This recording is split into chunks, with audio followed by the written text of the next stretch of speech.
可是我不要呢。为什么你不买给我What's going on with you? What are you talking about? You sound insane. Gentlemen, to avoid wasting your time, if you want to go straight to the coffee review, it begins at this timestamp. Before the coffee review, I'm going to give a beginner's guide on how to properly brew your phase coffee, explaining the science and methodology. I will recommend and review some equipment with a focus on budget and ease of use, so that the broke-ass latums can follow along. A very peculiar nation of people whose company I have come to enjoy very much. We're going to split the review into black with sugar, and then with milk only. I will not review the coffees with milk and sugar, because that is a drink for raging homosexuals. We will use the French press method with a medium to medium coarse grind.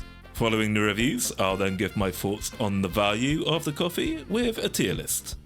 Part 1. What do you need?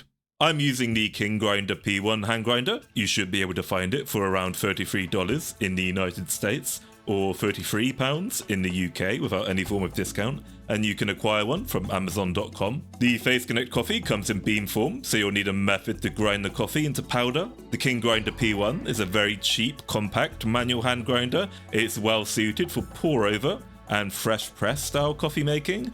The lid, which has the handle affixed, can come off very easily, so be careful if you do need to put a bit of elbow grease into the grind, as you can very easily pop it off. Fortunately, despite the cheapness of the exterior, it's fairly durable. My grind is unaffected after dropping it from a 5-foot counter. It comes with a rubber grip to stop the sliding, but it's too small to be much good, honestly. The grind settings are easy to adjust, so you can experiment and adjust the grind to maximize your enjoyment of pour over, French press and espresso making. The interior and grinder burr are high quality reliable metal, so it's easy to disassemble and clean, coming with a cleaning brush. It's also important not to touch any metals in the product with water, as it will rust very quickly.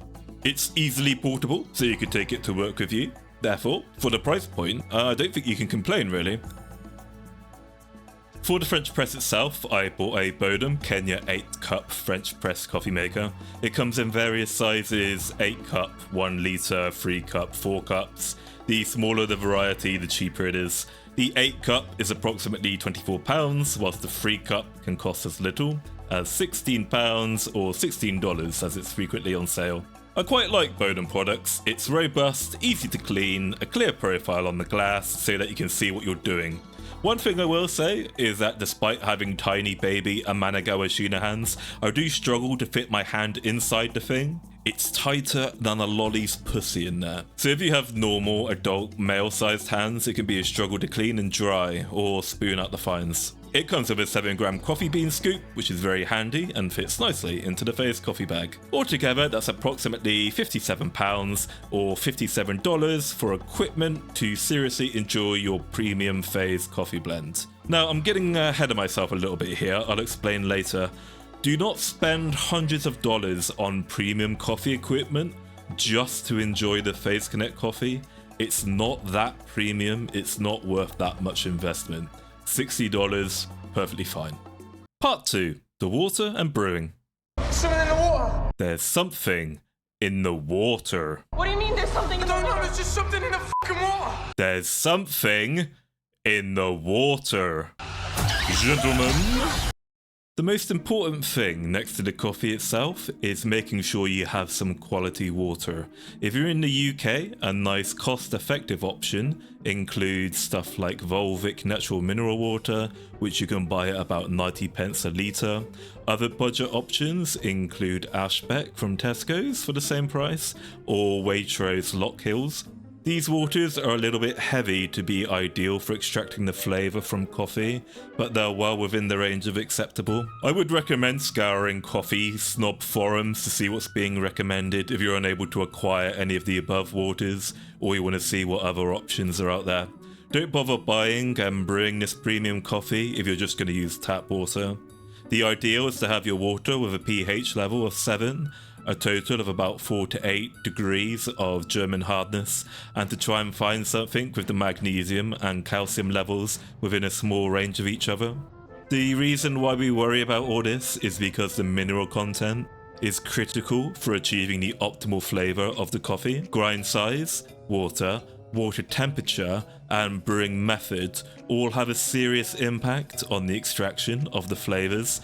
Hard water reacts to alkaline, which neutralises the fruit acids in certain blends, which is what you don't want.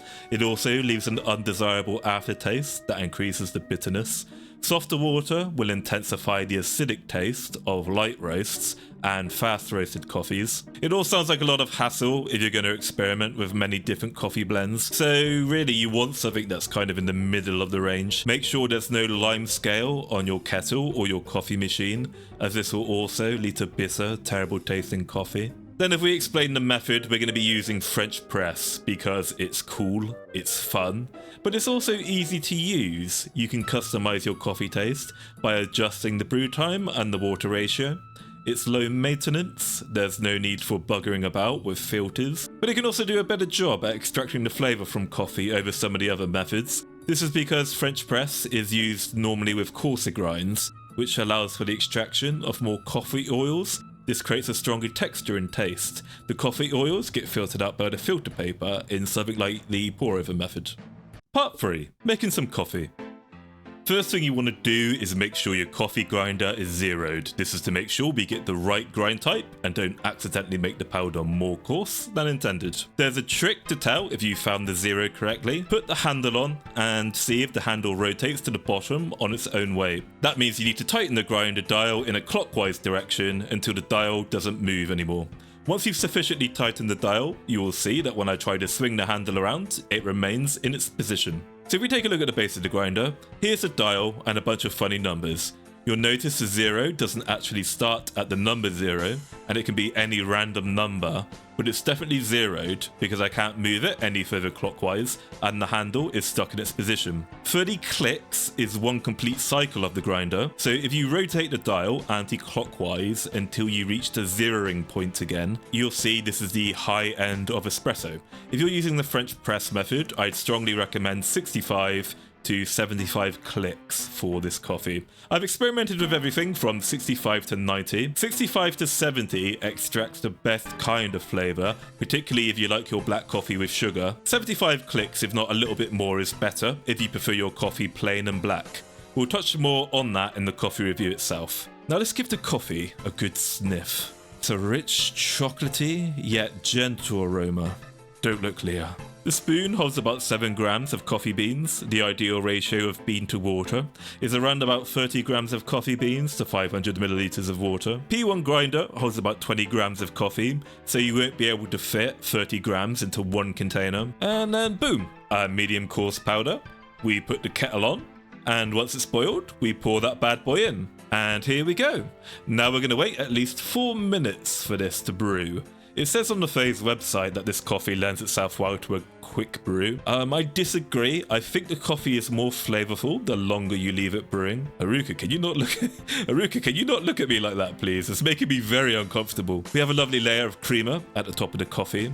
It's a common misconception that creamer is an indication of quality. That's not actually true. It's an indication of freshness.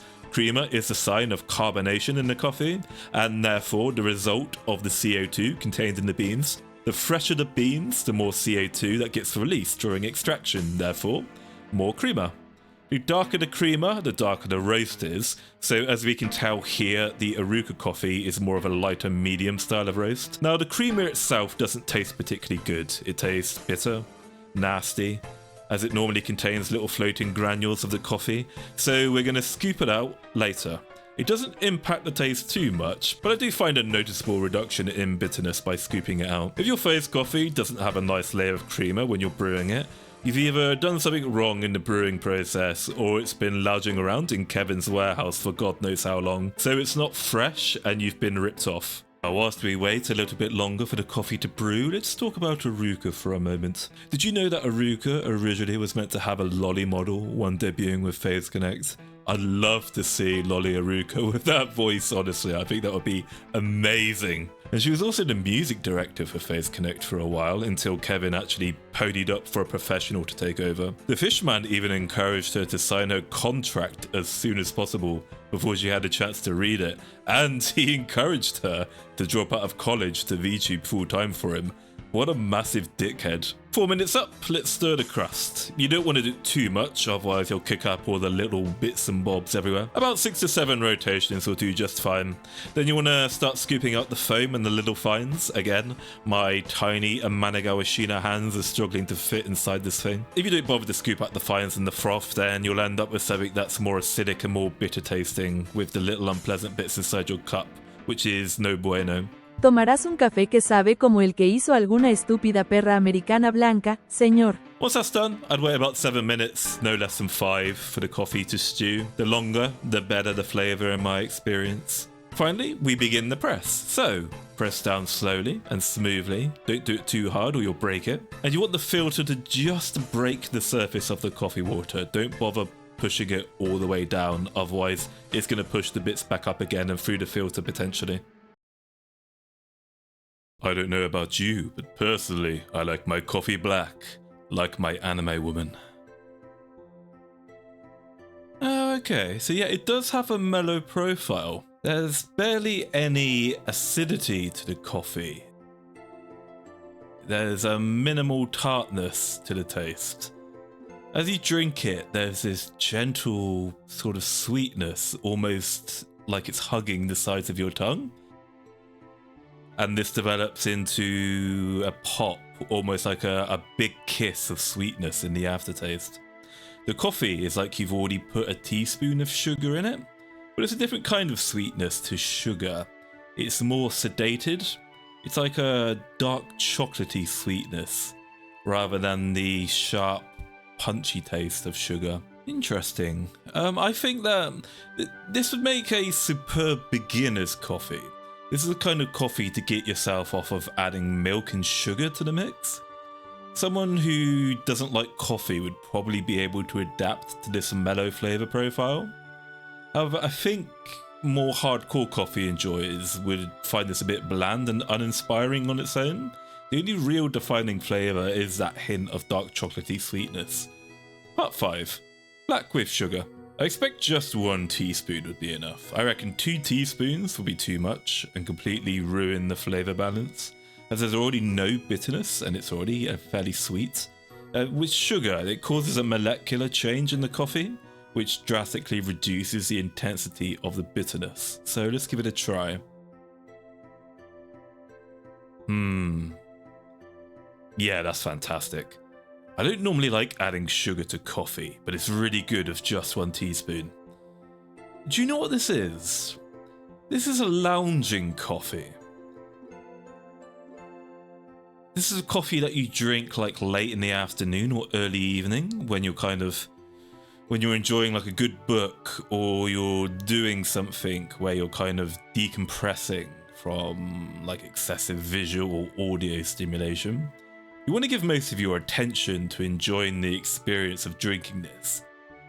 It's not a working coffee or like a caffeine pumping device. You want to focus on experiencing this one. What's fascinating as well is you don't get like the gentle sweetness or the big kiss of the dark chocolate taste anymore. Rather, what happens is you get 2 hints of sweetness, almost like fighting for attention in your mouth. The sugar punch is far stronger than the chocolate.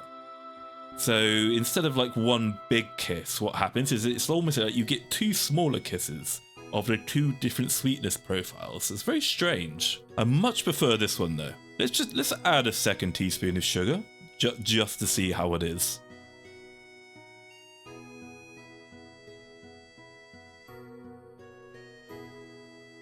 Yeah, that's shit.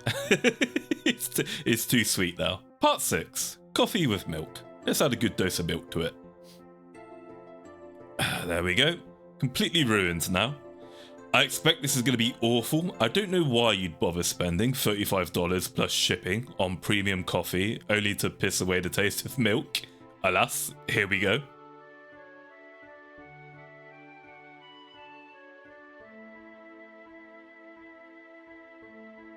Yeah, it basically just tastes like milk tea or milk coffee. If you like coffee tasting milk, then go ahead and do this to it. Part 7, tier list. So we're going to split the tier list into 5 categories. We're going to do S for splendid, N for not bad, A for alright, H for hardly inspiring, and C for complete wank.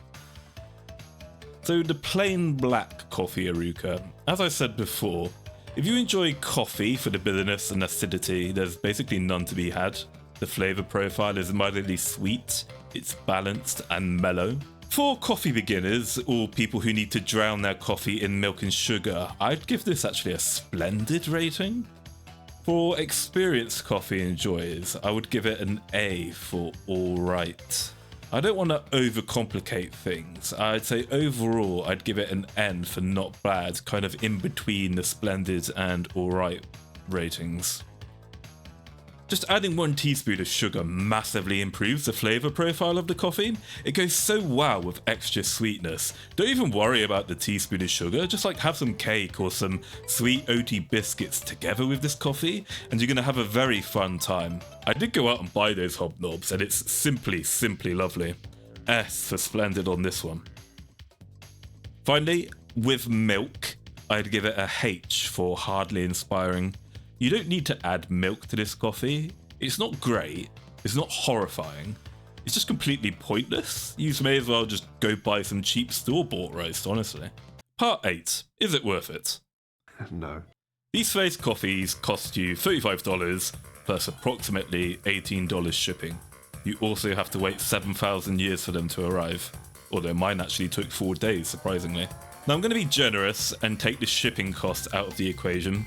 Are they worth $35? No way. Forget the competition. Fishman gets these from a company based in Vancouver called Tails Coffee, and apparently he gets them at a discounted rate too, because Canada is owned by the Chinese Communist Party, and Sakan is probably well connected with the Chinese government. The standard Tails coffee costs $15 to $20 per bag, so that's one hell of a markup. However, here's the thing. When you buy these coffees, you're not buying them because it's really good coffee. What you're actually buying is VTuber merchandise. The money goes directly to FaZe Connect, minus Tails Coffee's cut, and the talents supposedly get a great cut of the coffee sales too. I don't know how much it is. I'm sure there's some mega autist watching right now who does know the value. So think of it this way. You could spend $35 on a super chat to have Uruka read out your name and message so that your crippling depression and loneliness is satiated for a good 8 seconds, of which YouTube will take a 30% cut and then FaZe takes 50% on top of that. Or you could buy the coffee, see most of the money go to your favourite tuber corporation, and Uruka apparently gets a decent deal out of it, and in exchange you get to enjoy some acceptable coffee. So is the coffee worth the price when you think of it as VTuber merchandise? The Uruka coffee definitely is. I would definitely recommend this as VTuber merchandise. We'll see how the other ones fare though.